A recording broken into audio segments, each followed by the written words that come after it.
Menarik aksi Jokowi bersama-sama Ganjar dan Prabowo dalam satu frame. Mau satu lokasi seremoni, satu bingkai gambaran politik, atau satu kotak dalam kerja. Toh publik, terutama media, langsung mengaitkan dengan Pilpres 2024. Media, terutama media sosial, langsung beramai-ramai menganalisis dengan berbagai-bagai cara. Ada yang membandingkan dengan panen raya Puan yang sepi dari pembicaraan. Keberadaan Jokowi, Ganjar, dan Prabowo membuat spekulasi baru. Padahal sangat jelas Prabowo hadir karena penanggung jawab ketahanan pangan nasional terkait dengan tugasnya sekaligus Menteri Pertahanan. Hal yang sama sekali tidak aneh dan di luar koridor sama sekali. Ganjar jelas sebagai tuan rumah. Kebumen itu wilayah kerja Ganjar Pranowo, di mana wajar dan sangat biasa ia hadir bersama dengan Presiden dan Menhan. Tidak ada yang luar biasa, bahkan sangat biasa.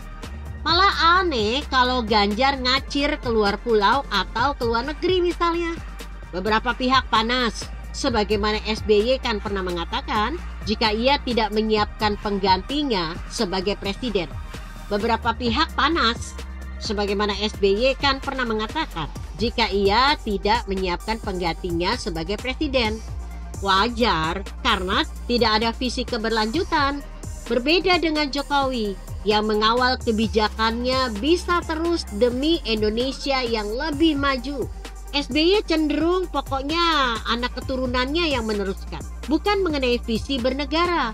Lihat saja sekarang, seperti apa laku yang ia jalankan. Bingungi sendiri.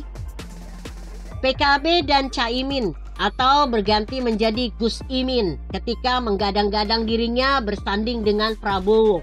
Semua diam di tempat, malah tiba-tiba mencelat nama Ganjar Pranowo atau sebaliknya. Toh itu kalkulasi politik dan partai politik. Tentu saja cemas, ada telikungan yang tidak ia duga-duga pastinya. Posisi nyaman yang ia idam-idamkan sejak lama. Usai diajak Pak Jokowi jalan-jalan 2019 lalu, dia sudah pede untuk menjadi kandidat wapres bersama petahana yang sangat diunggulkan. Kedua nama yang bersama Pak Jokowi itu unggul. Dua besar merajai survei berbagai lembaga dan berbulan-bulan lamanya. Tokoh yang sangat populer dan wajar menjadi jagoan untuk memenangkan Pilpres. Kedua tokoh itu saling mengisi dan melengkapi. Publik sempat bertanya-tanya, bagaimana menguasai militer? Padahal Ganjar sama sekali bukan berangkat dari sana. Toh wajar kekhawatiran itu. Lihat saja saat sipil yang memimpin. Kondisi sangat labil. Pemerintahan Jokowi itu ada Luhut, ada Wiranto. Kini ditambah dengan Prabowo. Tanpa itu semua susah. Apalagi Angkatan Darat RI sudah 42 tahun berkuasa mutlak. Nah, keberadaan Prabowo bisa membantu menjembatani bagaimana Ganjar bisa memimpin dengan lebih tenang, mudah, dan terkendali. Jangan dianggap sepele keberadaan mereka ini. Benar, tidak akan ada kudeta bersenjata. Tetapi bagaimana pengendalian gerbong militer itu sangat tidak mudah. Catatan Prabowo di masa lalu yang dikait-kaitkan dengan kekerasan dan rusuh 98, meskipun sudah tidak menjadi persoalan, toh tetap menjadi ganjalan dan tanda hitam yang tidak mudah. Nah, posisi wapres sangat pas dan tepat untuknya. Tidak para-para amat menurunkan derajat Prabowo, pun tidak juga terlalu menempatkannya pada posisi yang biasa saja. Toh pemecatan dari dunia militer berarti ada sesuatu. Sebenarnya aneh juga ketika bintang 3 pecatan dan jadi panglima tertinggi. Menjadi RI 2 sangat pas dan wajar.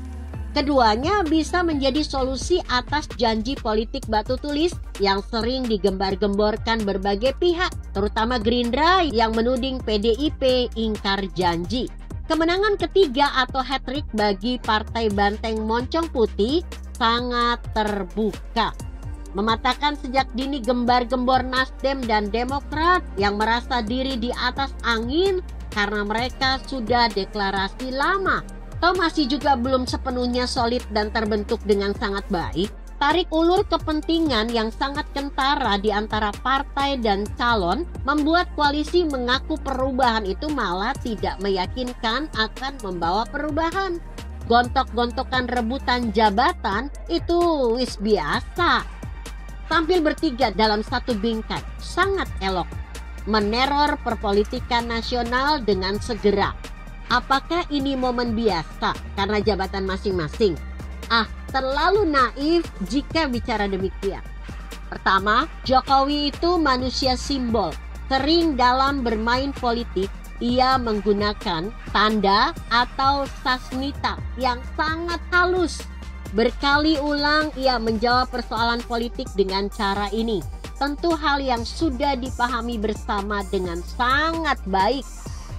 Kedua, yang ada dalam frame atau bingkai orang-orang yang memang pemain politik yang sedang menjadi bahan pembicaraan secara masif, rasional, dan juga politis. Jarang pemain politik lepas dari kepentingan politik. Ketiga, tidak ada yang aneh tentu saja, tetapi kan bisa di Jawa Barat atau Jawa Timur. Toh sawah di sana juga banyak dan luas. Mengapa Jawa Tengah? Menemukan poin krusial bukan? Tidak sembarang analisis dan opini juga. Keempat, memanaskan peta politik. Jokowi tentu memiliki referensi sangat luas untuk memperoleh tokoh yang benar-benar pas untuk bisa melanjutkan pembangunan nasional. Risik gede jika dirusak, dibatalkan, dan dimangkrakkan. Kan repot jika begini. Kepentingan Jokowi demi bangsa dan negara bukan hanya kelompok, diri dan keluarga atau partai semata. Rekam jejaknya selama ini masih aman, demikian yang menjadi fokusnya. Artinya apa yang ia lakukan bukan demi kepentingannya sendiri terlebih dahulu. Begitu kira-kira. Artikel ini ditulis Susi Haryawanya yang disadur dari kompasiana.com dengan judul Ganjar Prabowo. Bagaimana menurut Anda? Jika Anda berpendapat lain, tuliskan komentar Anda di bawah ini. Saya Emma, Karisma 90.